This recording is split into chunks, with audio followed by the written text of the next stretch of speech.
마태복음 7장 13절부터 한 절씩 교독하시고 마지막 절은 같이 읽겠습니다.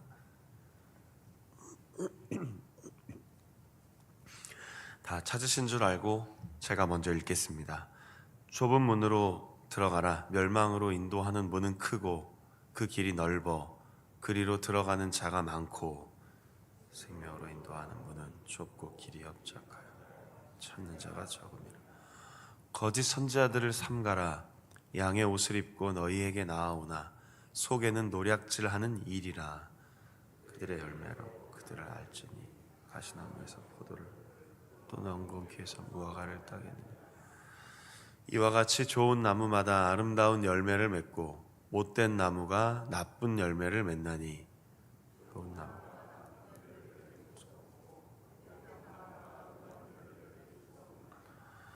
아름다운 열매를 맺지 아니하는 나무마다 찍혀 불에 던져지느니라.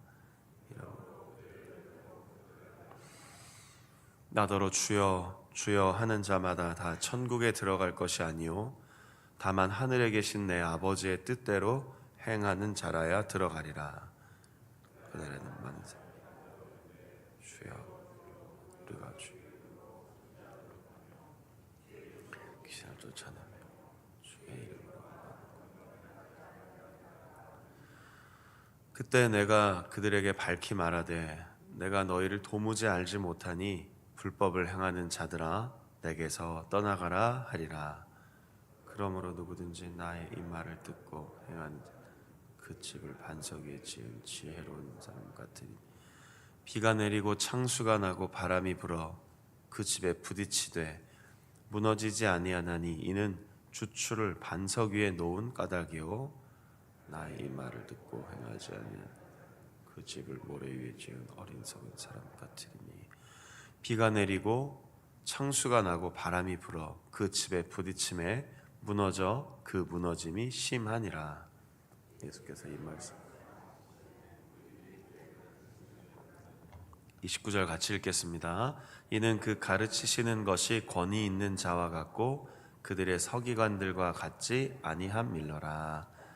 아멘. 좁은 길로 가야 합니다라는 우리 첫 구절 제목으로 삼고 잠시 말씀 나누고 기도하는 시간을 갖겠습니다.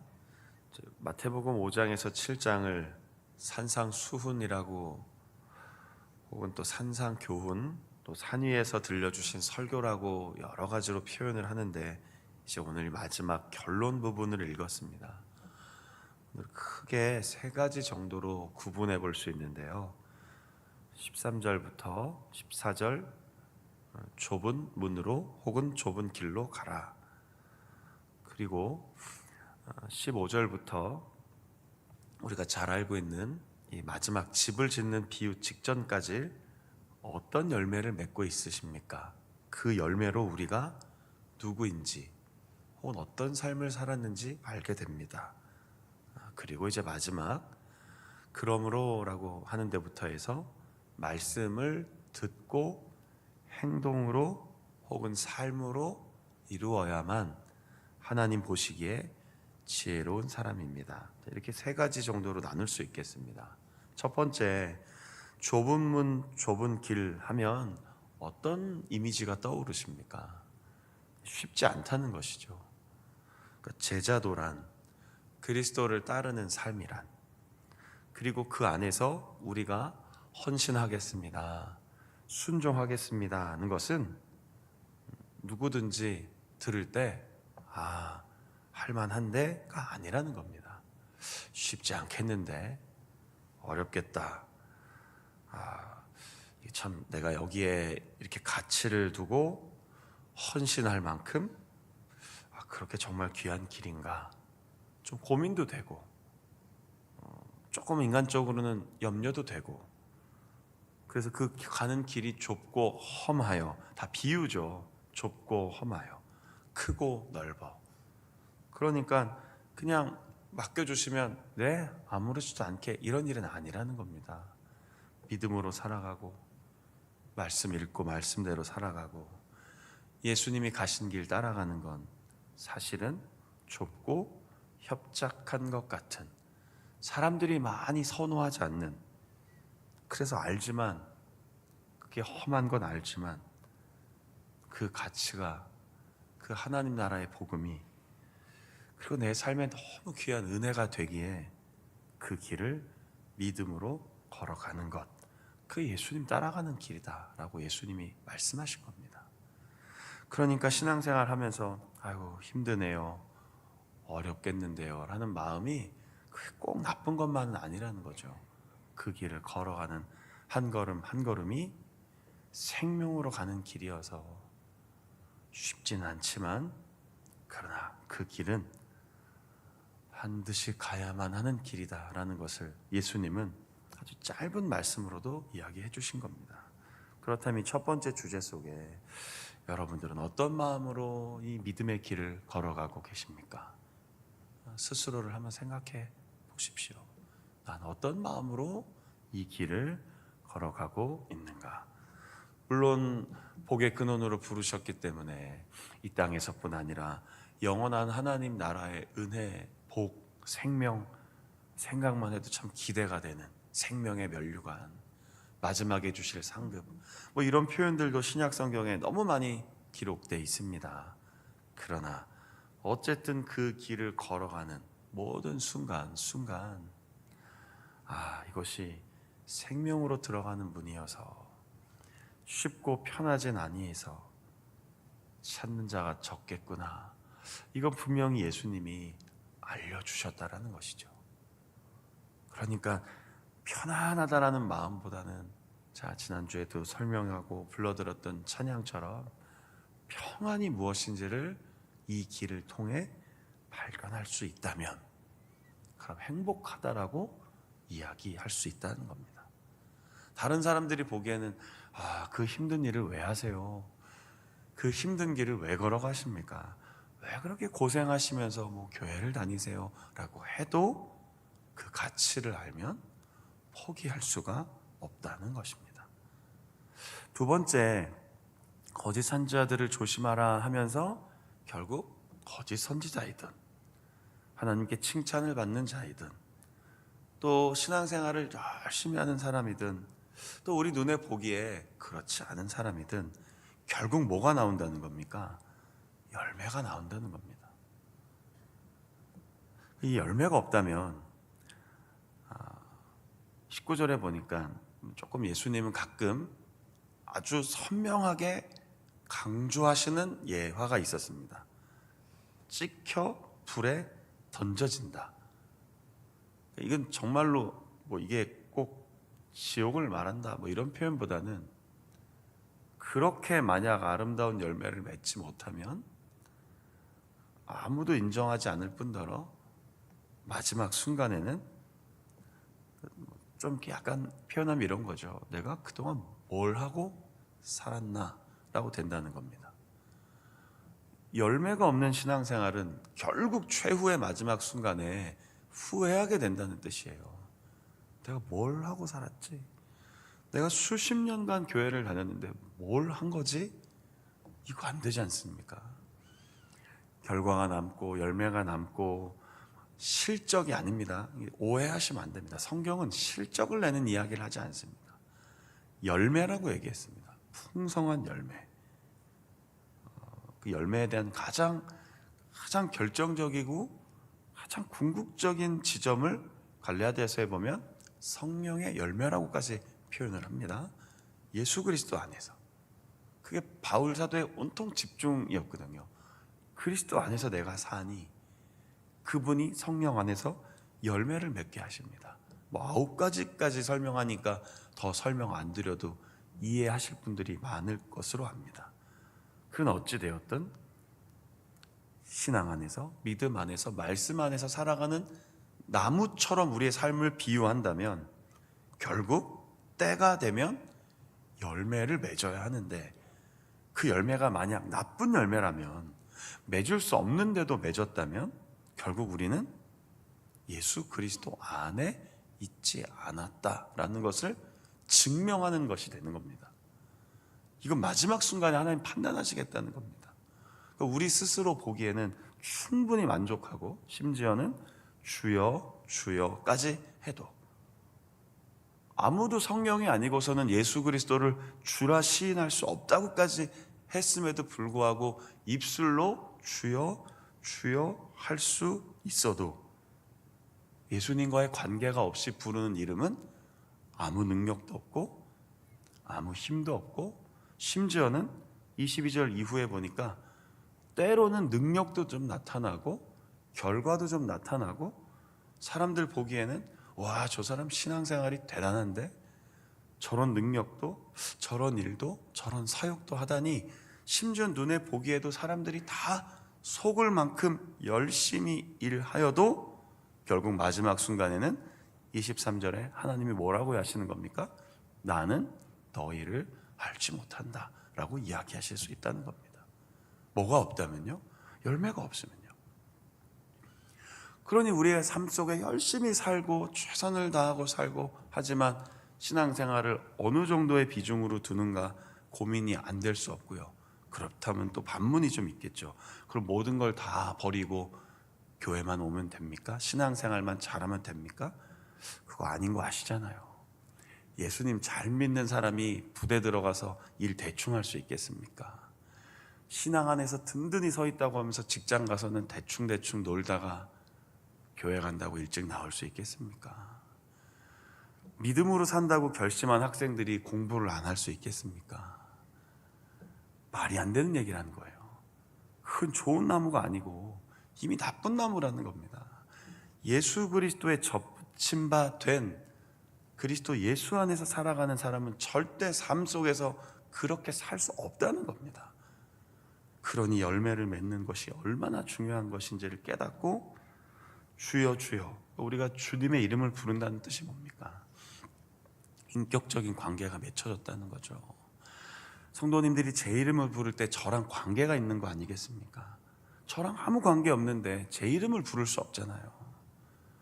우리가 자녀들의 이름을 지어주고 남편과 아내가 서로의 이름을 불러주는 건 아주 중요한 인격적인 관계가 맺혀졌다는 뜻이에요. 그런데 아무 관계 없이 그저 종교적인 의식으로 주여 주여 하는 걸 사람들은 속을 수 있다는 겁니다. 야, 저분 기도 많이 하시는데 저분 새벽마다 하루도 안 빠지고 교회를 나가시네. 얼마나 열심히면 저럴까. 그러나 하나님 보시기에 그것은 입술로만으로도 가능하다. 아무런 내적인 관계도 없이 사람들이 보기에는 열심히 있는 사람들로 보이지만 우리의 결국 최종 목표는 하나님 보시기에입니다. 하나님 아버지가 보시기에 잘했다, 아름다운 열매를 맺으며 평생을 살고 있었구나, 여기까지 오는 동안 그 삶 속의 열매가 너무 많은 사람들에게도 영향을 끼쳤구나, 귀하였다, 잘하였다. 어떻게 생각하십니까? 이쯤 돼야 주님 앞에 섰을 때 모른다가 아니라 잘했다라는 이야기를 들을 수 있지 않겠습니까? 그래서 마지막 예수님은 결론을 이렇게 져주십니다. 어디에 집을 짓는가? 반석 위에. 모래가 아니라 금방 넘어지고 무너지고 조금만 어려운 일이 있으면 푹 꺼지는 집이 아니라 어떤 어려움 속에서도 어떤 상황에서도 흔들리지 아니하는 집을 짓는 사람들, 바로 우리들인 거죠. 그 집은 교회이기도 하고 반석 대신 예수 그리스도 위에서이기도 합니다. 중요한 것은 뭘 강조하셨죠? 듣고 행하는가입니다. 듣고 감동받는 게 아니라, 듣고 마음이 짠한 게 아니라, 듣고 아 그렇구나, 거기까지도 참 귀한데 더 좋은 것은 그 사람이 움직이고 있고 행동하고 있고 그렇게 살아간다면 그 사람은 지혜롭고 반석 위에 서 있다. 이 지혜롭다는 건 구약 성경에서 딱 한 구절 얘기합니다. 여호와를 경외하는 겁니다.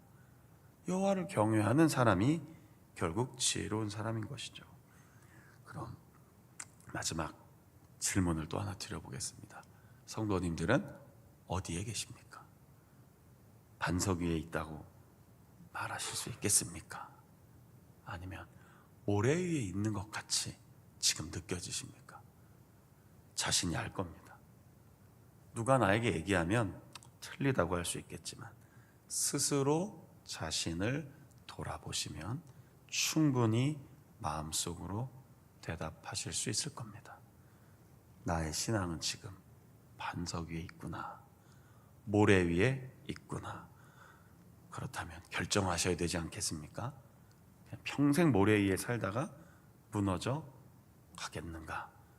아니면 정말로 흔들리지 않는 예수 그리스도의 말씀 위에 살다가 만나서 영원한 삶으로 들어가는 그 기쁨을 누릴 것인가? 비록 이 땅이 좁은 길이고 좀 힘든 문제도 있지만 믿음으로 살아가겠다고 결단할 수 있겠는가? 오늘 한번 기도의 제목으로 삼고, 제목처럼 좁은 길이 아니라 주님과 동행하는 길입니다 고백하면서 오늘도 이 하루를, 또 수요일 하루를 잘 보내시기를 주님의 이름으로 축원합니다. 오늘 하루도 믿음으로 승리하시기를 바랍니다. 기도하기 전에, 오늘은 수요 예배가 없습니다. 내일 목요일 찬양 예배로 드리고요. 그 다큐멘터리 영화 함께 관람하시기로 하신 분들은 교회 밴드의 공지사항대로 시간 맞춰서 오셔서 현장에서 뵙도록 하겠습니다. 오늘 하루 계속 추운 날씨 속에 건강하시고요, 믿음으로 승리하시기를 축복합니다. 기도하겠습니다. 하나님, 주님 말씀을 듣고 귀로 듣고, 그리고 진심으로 마음으로 듣고, 그 이후에는 조금씩 믿음으로, 그리고 선한 마음으로 말하고 행동할 때 그 사람의 삶은 하나님께서 지혜롭다고 평가하신다고 합니다. 무엇보다 아름다운 열매를 맺은 삶이라고 칭찬해 주실 것이다, 예수님이 가르쳐 주셨습니다. 물론 그 삶이 때로는 좁아 보이고 협착하고 험하여 이 길 가는 것이 쉽지 않습니다 라고 고백할 수도 있다고 했습니다. 그러나 이 진리와 생명의 길이 정말로 내 마음속에 다가왔다면, 오늘 예수님이 산상수훈을 마치시며 들려주신 것처럼 우리도 지혜로운 사람으로 믿음으로 살게 하옵소서.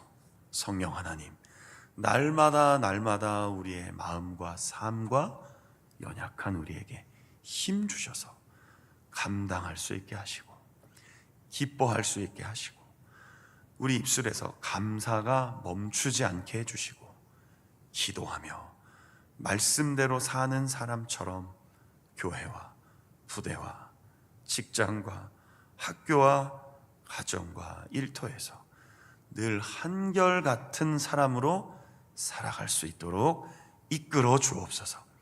주님이 이끌어 주실 때 우리도 그 길 갈 수 있을 것 같습니다. 주님이 먼저 가신 길, 우리 그 길 감사하며 걸어가도록 이 아침에도 충만한 은혜를 부어 주옵소서. 기도합니다. 나의 개인의 기도, 함께 들은 기도의 제목, 나라와 군과 교회를 위한 우리의 기도, 각자의 삶 속에 주신 여러 가지 크고 작은 아픔들, 문제들, 계획들을 가지고 주님 앞에 고백하오니 들어주시고 우리의 마음의 소원을 풀어주시되 하나님의 뜻 가운데 기도하며 믿음으로 넉넉히 이기는 믿음의 승리의 삶 살아갈 수 있도록 이 시간 우리 모두를 축복하여 주옵소서. 우리와 함께 하시는 예수님 이름으로 감사하며 기도드립니다. 아멘. 주기도문으로 마치겠습니다.